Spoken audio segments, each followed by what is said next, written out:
my great pleasure to present Professor Mette Rudvin, who's my advisor when I was a PhD student at the University of Bologna. Today, Professor Rudvin is here to deliver a lecture on the ethics, philosophy, and subjectivity of the interpreter-translator. Before I leave the floor to her, I'd like to give you a brief summary of her impressive resume. Although her mother tongue is Norwegian, Professor Rudvin was born in Pakistan and raised there until the age of 15. She studied at the universities of Oslo, Oxford, and Warwick. She holds a PhD in translation studies. She wrote her PhD thesis under the supervision of Professor Susan Bassett McGuire, and the title of her PhD dissertation is, at this point I need some help because it is a rather long title, The Role of Norms in Text Production, a case study of a 19th century Norwegian folktale collection and its role in the shaping of national identity. Professor Rudvin, since 1996, has been teaching at the University of Bologna. She has taught a variety of courses related to translation, dialogue interpreting, and she has published extensively, nationally and internationally. Here you can see her most recent publication. The title of the volume is Interpreting in Community and Workplace, a Practical Teaching Guide, co-authored by Mette Rudvin and Elena Tomassini. The volume is published by Palgrave Macmillan in 2004. Is that correct? In 2011, excuse me. Yeah, you're right. Yeah, definitely. Her major research interests are language mediation, interpreting for public services, translation theory, language and identity, children's literature, Indian literature in English, oral narrative, and game theory and language. Professor Rudvin, finally, works as a community and legal interpreter with the language combination of English, Italian, and Urdu. Ladies and gentlemen, it is for me a great honor and pleasure to give the floor to our first speaker of today, Professor Mette Rudvin.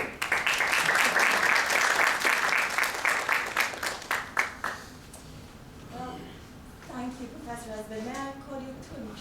Sure. Just for today, because as you all know, Tunç was my, I was very, very happy to have Tunç as my doctoral student at the University of Bologna a few years ago. So for me, it really is a very, very happy occasion to be here presenting at Tunç's University. So that I really am very, very pleased to be here, and I thank all of you for inviting me and for coming to listen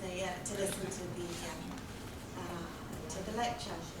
I also thank Tunç for this very, very generous, very lengthy presentation, and it probably makes me seem much grander, I think, than I am, but I thank you for that And I suppose the only thing I'd like to say is that my focus, for the last 10 years, really my focus has been primarily on community interpreting, or what we call public service interpreting. There's a bit of terminological overlap there. So the last 10 years I've been publishing and teaching mainly interpreting in the legal sector, so in the police and the courts and in the courtroom, and for the medical sector.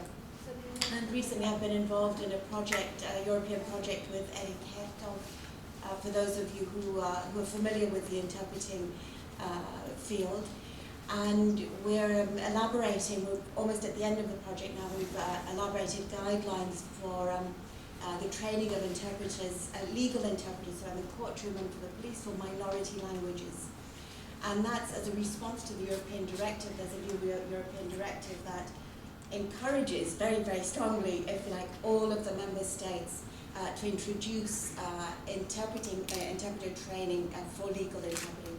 And I don't know what the situation is here in Turkey, but in Italy, for example, there is no training whatsoever for interpreters in the courtroom. So it's a very, very serious it's a very serious problem indeed. So that's something that I've been focusing on almost exclusively for the last 7, 8 years. So that's kind of my main focus. Today, what I'd like to share with you today is something quite different. It's a new interest, if you like. And this is the first time that I'm speaking about this. So I'm kind of testing it out on you, if you like. So if you have any questions, perhaps, or any comments, or any observations, or any suggestions, at the end of the talk, I'd be very, very happy to hear any observations that you might have on that, because this is the first time I'm testing it out in at least to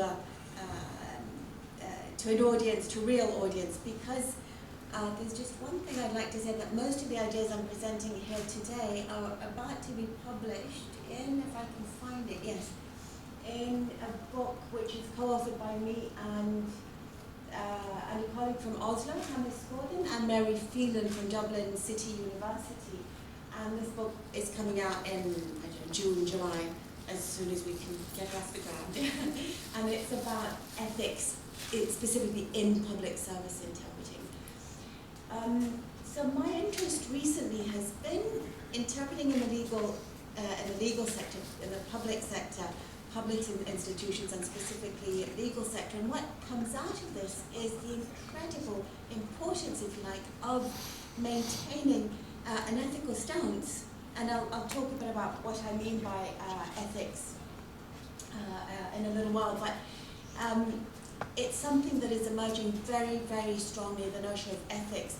In translation studies, yes, up to a point, with Andrew Chesterman, for example, has written about this. Pim has started writing about this, for those of you who are familiar with those authors. I see you nodding. And also in public service interpreting, a bit less perhaps in conference interpreting, for reasons that we can come back to. But it is a field that I think is almost exploding, if you like, or that has been emerging to the point of using the metaphor, exploding in the last few years. So that's kind of where my interest lies. And today, like I was saying, I'm kind of testing out a slightly new, almost radical or eccentric, or certainly very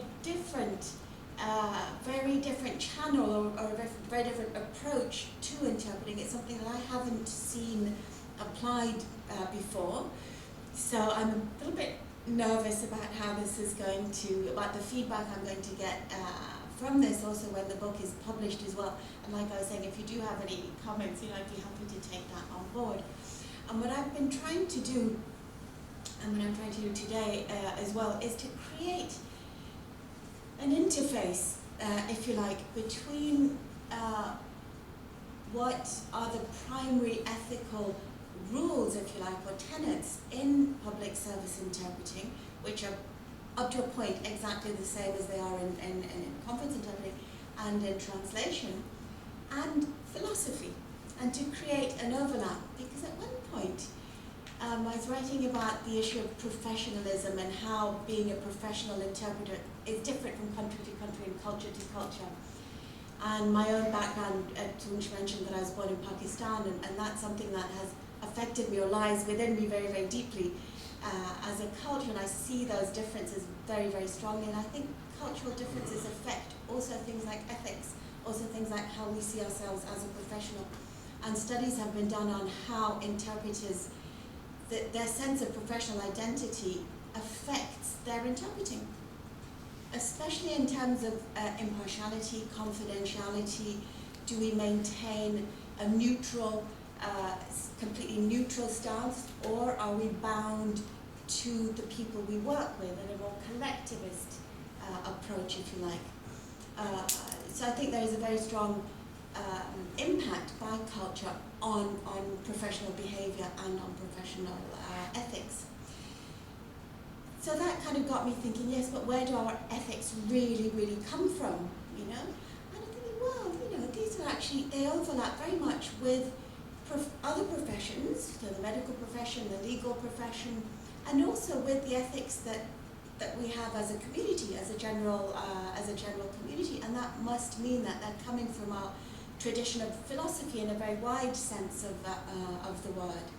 And so I started looking, kind of investigating that to see if there really is an interface or a correspondence, if you like, between the main ideas that have been focused on in Western philosophy in particular, and what we see as our principal founding, if you like, ethics in interpreting. So that's kind of the background to this study. That's where it comes from. What I'm going to do is I'm going to read my paper, and I know that's kind of frowned upon very often. A lot of people say, "Oh, but she just read her paper at the conference, you know, it was so boring." But I actually think that sometimes reading a paper can be as rewarding as not presenting a PowerPoint presentation where you present it in a more dynamic sense of the word.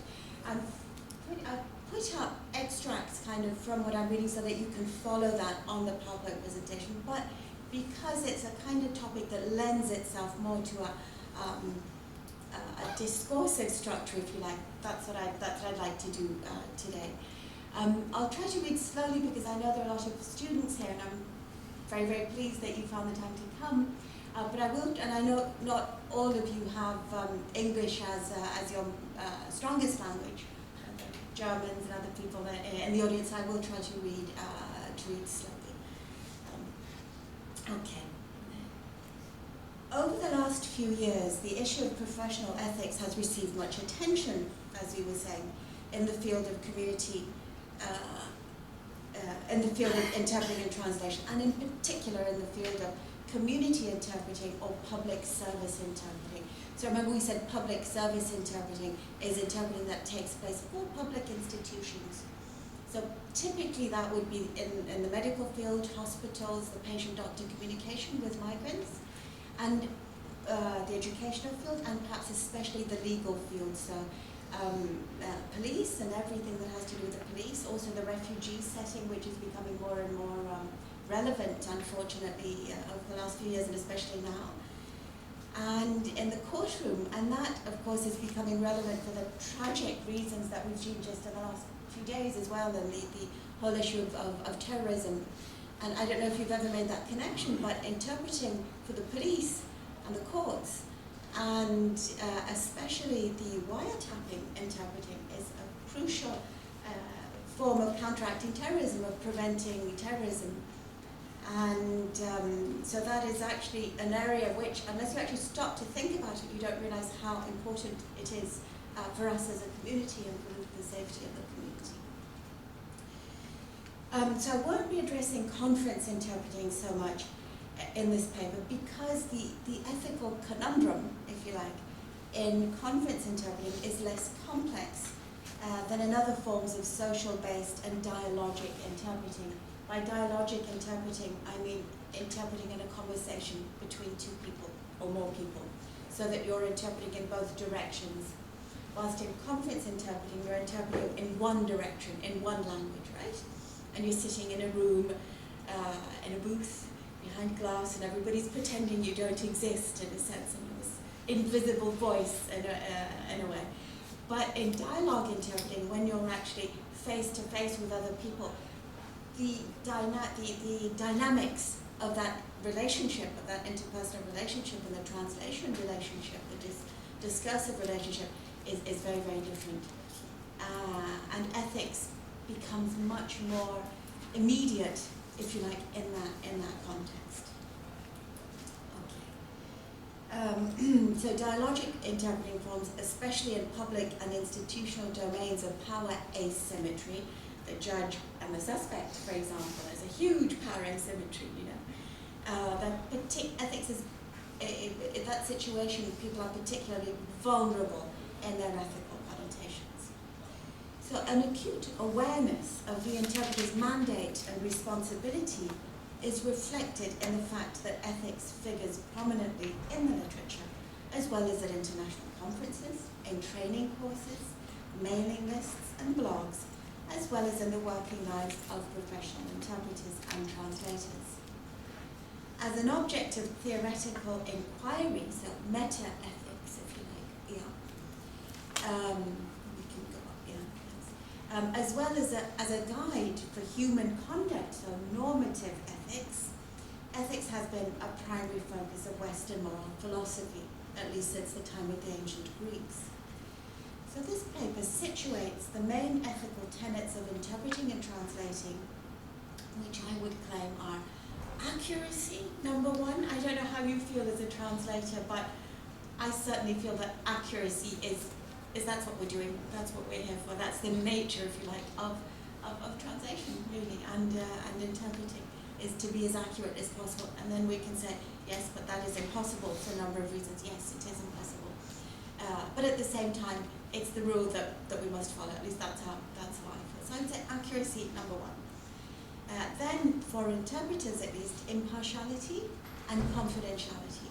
And if you do a Google search of codes of ethics, interpreting, you do a Google search and you find 50 different codes of ethics, those three tenets will come up statistically as the three most important in terms of frequency. So intuitive, but it's also true. If you do a statistical search or a frequency search on Google. Okay, so I would like to connect those three tenets, accuracy, impartiality, and confidentiality, within the framework of the main principles of moral philosophy, namely notions of good, virtue, duty, responsibility, utility, and the consequence of actions. So my claim is that there is an underlying connection between the principal tenets of moral philosophy and those of our profession in interpreting and translation. Specifically, the principal tenet of accuracy could be seen as a contract almost between the translator and interpreter and the client, between the interpreter and the source, between the interpreter or the translator and the text translation process. We'll look at that in more detail. And also between the interpreter as a profession. So in that sense, the interpreter or the translator is creating a contract with the text, with the client, and with the profession, in a sense, the professional community. So what I'm trying to do is situate the interpreter's sense of duty and responsibility towards this tenet, accuracy, at an individual and at a collective level within the Kantian sense or tradition of duty from Immanuel Kant. And I'm not a philosopher, so I hope if there are philosophers in the audience today, you won't tear me to pieces, but you'll give me constructive feedback. So the question underlying these issues, and which lies at the heart of this investigation, is: can we speak of a general ethics of interpreting and translating? And if so, can we speak of a collective set of shared ethics that derives its authority from the professional community, so the consensus of our community? So some kind of external, if you like, code of ethics. Or, alternatively, are interpreters and translators driven by a set of rules of conduct that derive from the public and private institutions that require their services? Courts, police stations, hospitals, schools, refugee services, what else? Job employment centres, what have you. Do they determine our ethics, or do we have our own ethics as a professional community?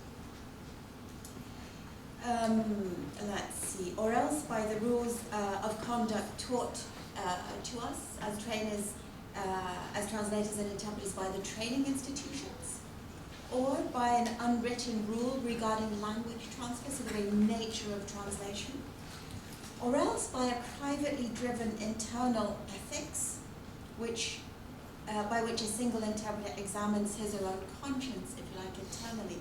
So we have 5 different levels, if you like, of macro levels of ethics that we could investigate there. Interpreting and translating have grown and developed significantly as professions and as academic disciplines over the last decade.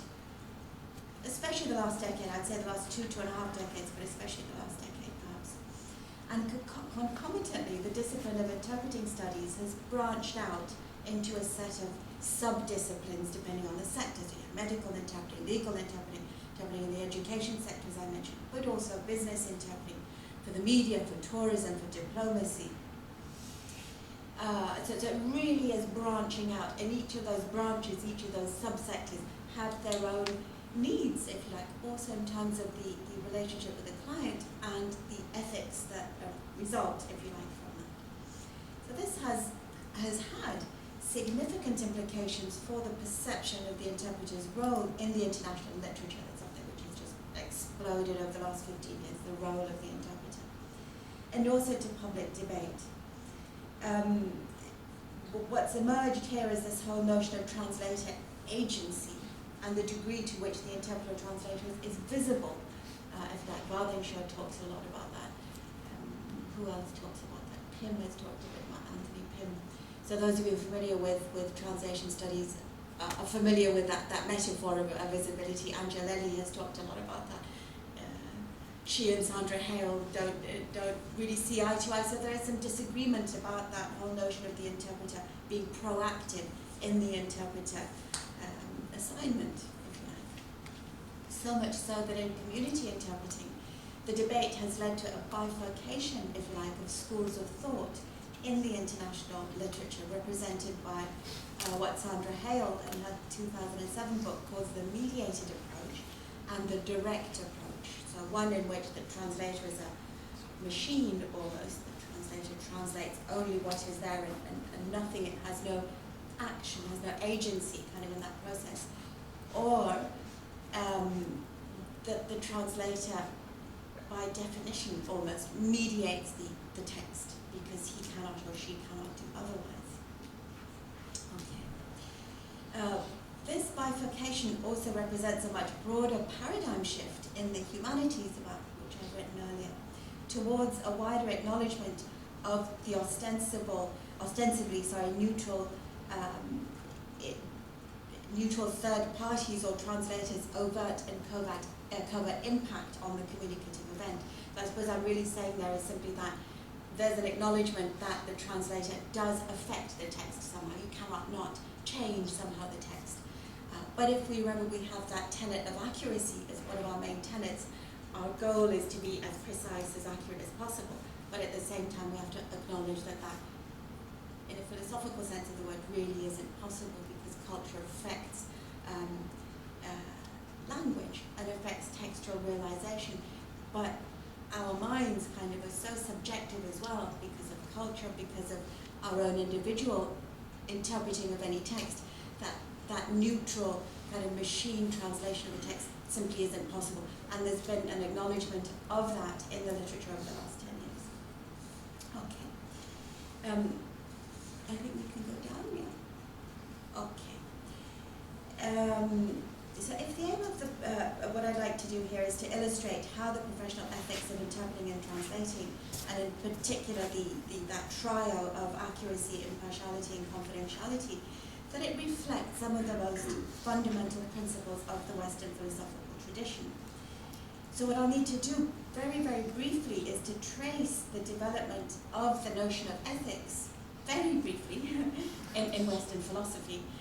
This is clearly an overambitious and indeed an impossible task for a paper, let alone a paper that's not about the history of the philosophy of ethics. So what I'll do is I'll be providing a very, very brief, a very, very cursory kind of list of examples. And if there are any philosophers here, I hope they'll forgive me. Because what I'd like to do is then to create that link between philosophy and interpreting. So ethics is bound both to a notion of good and to morality, and that's been a primary focus of the Western tradition of philosophy since, as we were saying, since the ancient Greeks, the founding fathers of Western philosophy. But what exactly do we mean by ethics? We don't mean, what I mean here is not in the layman's sense of an ethical mandate from society or a religious institution saying you must do this or you must be good or you mustn't be naughty or give you a smack on the hand kind of thing. So it's not that sense of morality. But a philosophy of ethics rather addresses the question, what is right or wrong, by attempting to answer Socrates' question of how one should live, and Immanuel Kant's more specific question, and this is even more relevant, I think, what is my duty? Ethics derives from the Greek word ethos, meaning custom or habit, and refers to a code of conduct and behavior on which a given community has reached consensus. So a community says, okay, this is what we decide is right or is good, is what we should follow, because it allows us to work together to function viably as a community. Ethics is thus both a definition of what is good, so we call that meta-ethics, and it's also a set of rules to help people decide on a course of action, and we call that normative ethics. It's the study of how people ought to act, and the search for a definition of a right conduct, and I think what Socrates called the good life. But again, if there's any philosophers in the audience,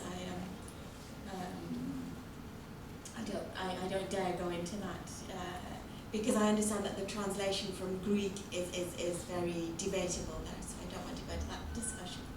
But ethics does attempt to formulate a system that determines what is good and bad, and as such it is a public system on which there is more or less general agreement in a given society. Although they're often used interchangeably, the philosophical notion of ethics is different from morals and morality, because ethics denotes the theory of right action rather than the practice, if like, of right action. So the aim of a set of ethical rules in the normative sense is to help individuals coexist in a group, in a society, in a community, to live together with the least possible damage and the highest possible good, in a sense, following the utilitarian philosophy, by regulating behavior within a community. So it has thus both an individual and collective dimension to it, a private and public/professional dimension. Indeed, ethics dictates how an individual should behave in their different dimensions of life, the private dimension, but very much also the public and professional dimension. Okay? So profession as a part of a professional community, not just in our public domain, how we act as a citizen in a country, in our country, but as a part of a professional community. If the development of ethics or ethical philosophy originates in a broader notion of what is good, and again, good in English is a translation of a Greek word, and translations are never completely full, complete. So that's why I use inverted commas. And let's look at the notions then of good or moral from the ancient Greeks to the modern day. We've presented the development of, I've given you a very, very schematic development, a diachronic development, focusing on three main macro categories of Western philosophy. Virtue ethics from the ancient Greeks, deontology, which is Immanuel Kant's emphasis on duty, and and consequentialism. I have this on a different slide because I wasn't able to put that in PowerPoint.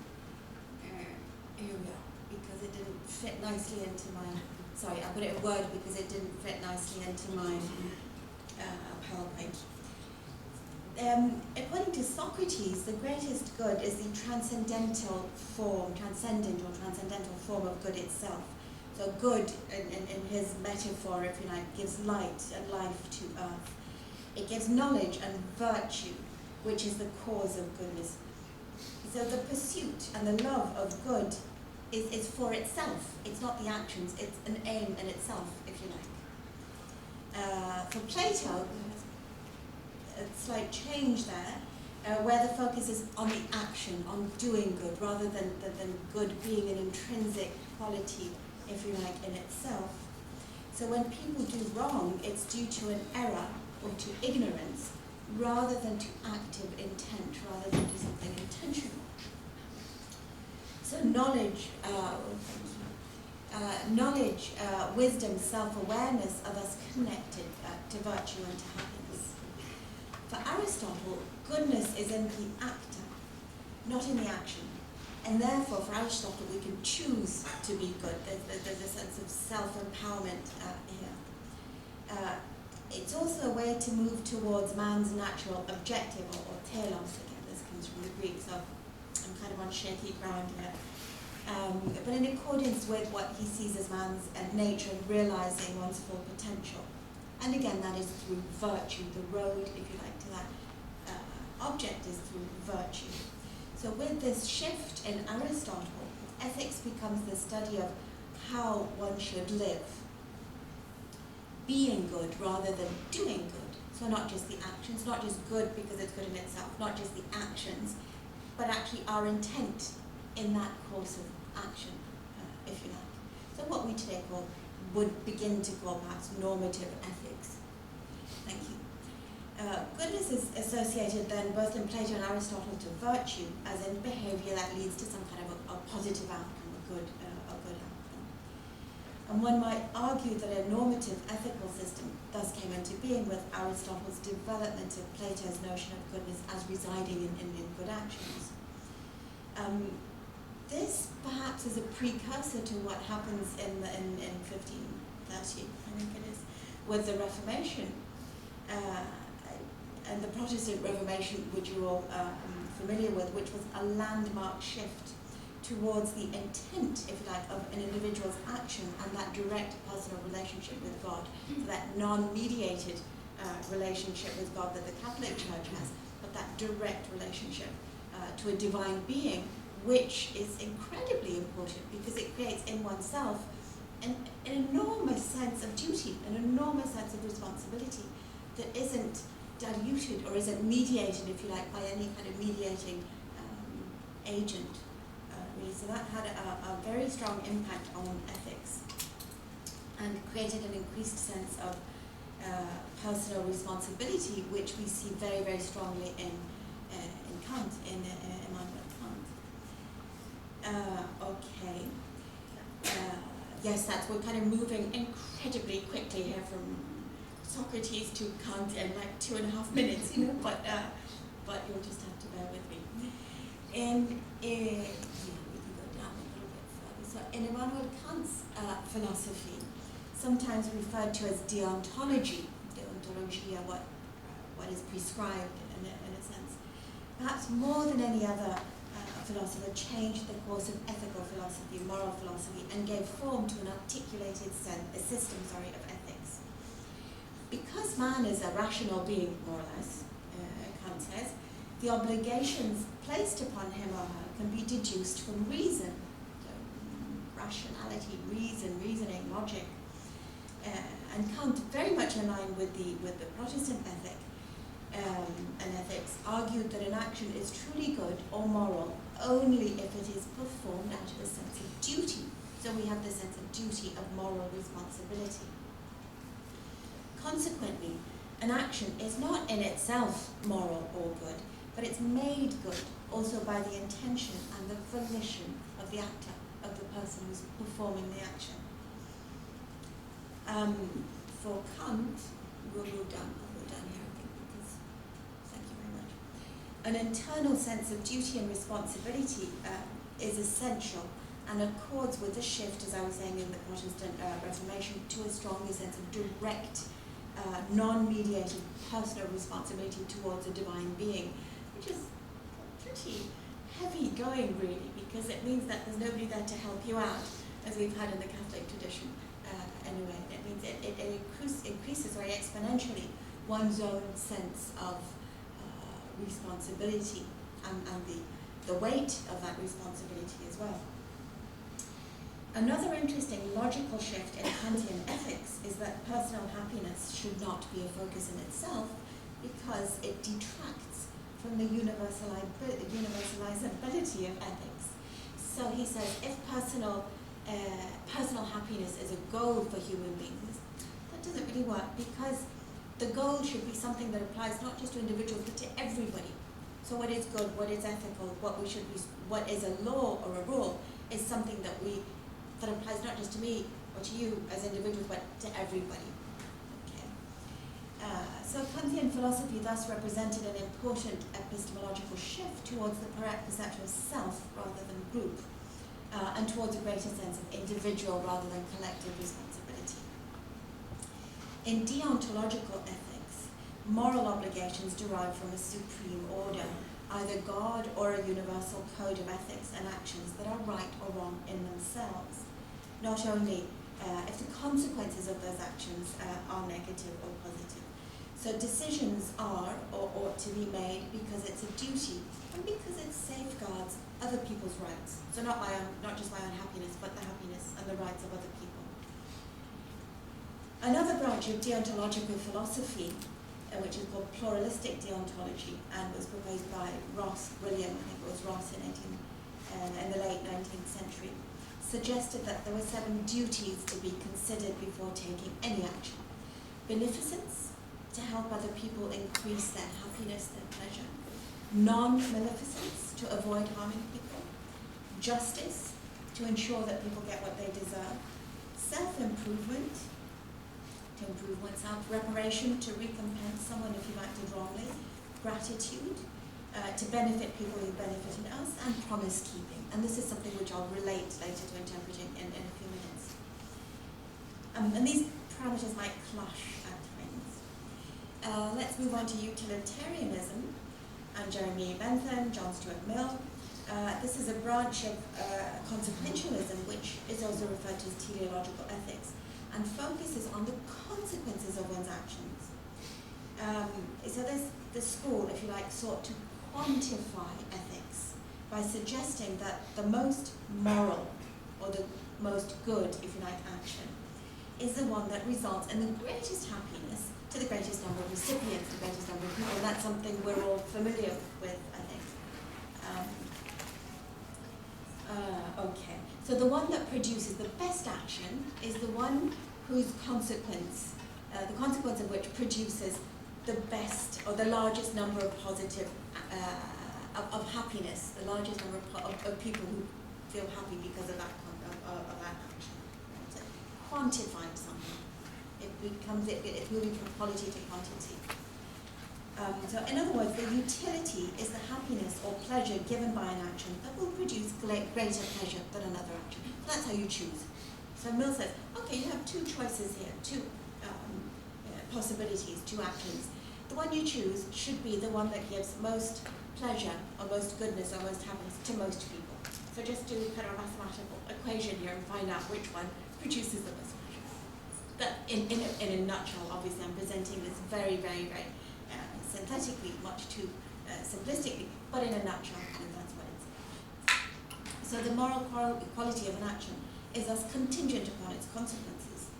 For example, we have obligations to help people because that is the course of action that produces better results than by not helping them.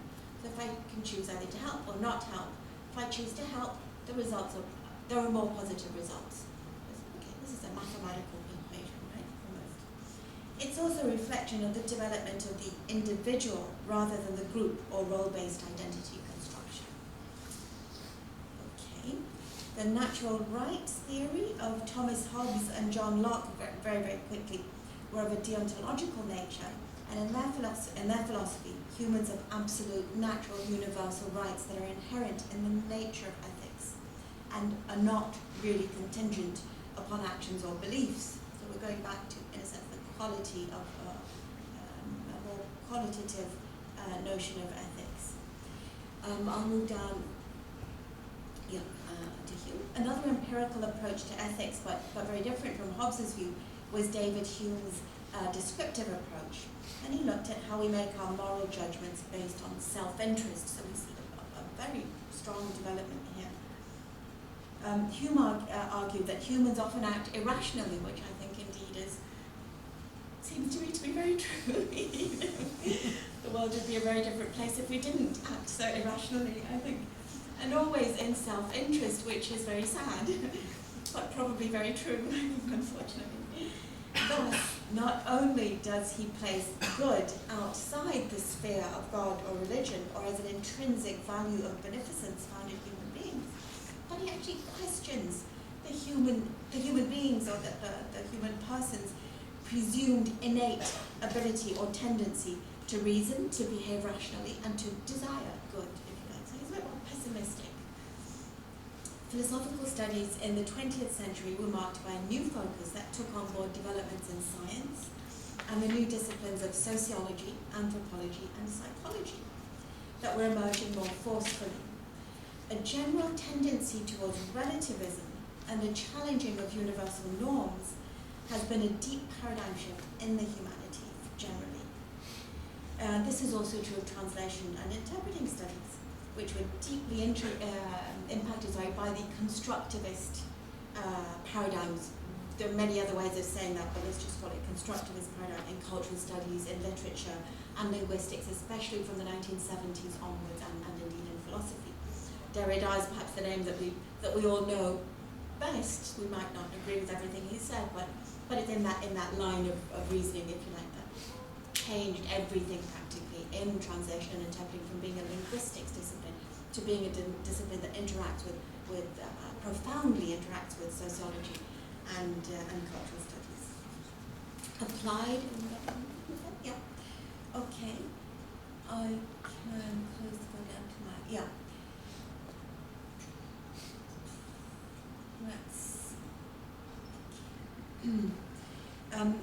Applied ethics is a topic that easily captures the public attention because it relates so powerfully to our everyday actions and our everyday thinking, and to our sense of what we're allowed to do and should not do.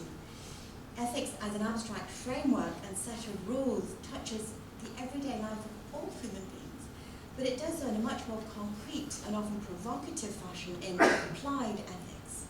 So in other words, when we apply general ethical rules to specific cases, when we're told exactly what we can do, should do, shouldn't do, must do, whatever, this is where that interface with philosophy, religion, politics, and everyday life come together or meet in its fullest manifestation. Also of often hidden human, emotional, and psychological needs. And the most provocative areas to which ethics are applied are those that touch upon life and death, really, I suppose, at the end of the day. Abortion, euthanasia, but in a more subtle way, the environment as well, which is still life and death. Or the other area is equal or civil rights, so women's rights, etc. And in these cases, we depart from the private domain and enter the public domain of politics and governance. So you have private life and public life in the sense of governance and lawmaking meet. One of the main areas of applied ethics is that which relates to the professions, and in particular those professions which make life-changing decisions every day regarding precisely life and death and human rights, namely medicine and law. There are also the professions that most frequently we come into contact with as interpreters, perhaps also as translators, but certainly as interpreters, and that's why they're interesting for us. The Hippocratic Oath already embodies the deepest ethical value of the medical profession, namely that to practice to the best of my ability and the best interest of my patient, but also to avoid harming them. So we already see an interface there with the philosophical ethical tenets that we looked at before. some of the core rules of medical ethics correspond to those 7 different rules that we saw earlier. So we have beneficence, act in the best interest of the patient. Yeah. Non-maleficence, don't harm, don't kill your patient. Do whatever you can not to kill your patient. Autonomy, the patient has the right to refuse treatment. Justice, when you have scarce health resources, who gets treatment, like the expensive AIDS medicines that were sold in Africa, for example. That was a big scandal. It is a big scandal. Dignity for both patient and practitioner, and honesty, truthfulness, respect, and respect for informed consent, for example, in medicine. The second profession that is not only by its very nature concerned with ethics, but must self-regulate ethically because of its potential to do harm as well as good, is the legal profession. And again, that's the profession that we come into contact with as interpreters. Ethical responsibility falls upon the shoulders of all members of the prosecution, the jury, but obviously in its most profound manifestation in the figure of the arbitrating authority, so the judge. And the judge is protected from making mistakes in meting out justice by an elaborate legislative code that's articulated in great detail to avoid gaps, to avoid ambiguity. And this code has been sanctioned by the body of citizens, of us, as a group, as a nation, as a state, and in the Constitution through a democratic vote. As such, the judge is acting not as a private person, but as a representative of a collective body sanctioned by the people. Okay. Indeed, one of the deepest differences between a functioning and non-functioning democracy is the solidity or the efficacy, if you like, of its legal system. And underpinning that is precisely exactly what we've been talking about. The whole notion of ethics and ethical responsibility. Okay. Before we look at the interface between philosophy and ethics, I'll just list a few simple but at the same time extremely complex questions that lie at the core of the reflection and analysis of ethics. I'll only read the first 4 or 5 because I have a long list there. So what is goodness, we could ask. That's something that we have to ask ourselves. And which is rather problematic, before we can make that connection. Is goodness in being good or benefiting from a state of goodness an advantage necessarily? And if so, why? We take that for granted. It seems obvious, but at the end of the day, why? And Nietzsche might have said why. Is goodness the responsibility of the individual or of the group? Should goodness benefit the individual or the group? So is it the responsibility of the individual, and should it benefit the individual or the group? Is good intrinsic to human nature, or does it go against human nature, as David Hume might have said? And is it an expression of self-interest? Okay.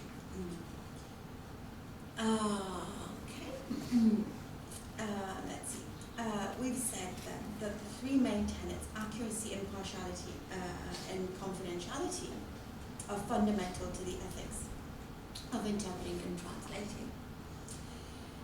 We might extrapolate from those questions that we looked at earlier and that list of philosophers, if you like, that we looked at earlier. I've extrapolated 2 levels of ethics. Sorry, I just need my other word table here. So what I've done is not that one. Oh dear. Sorry.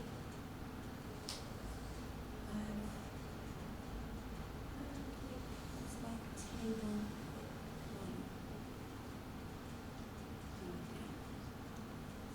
Oh, never mind.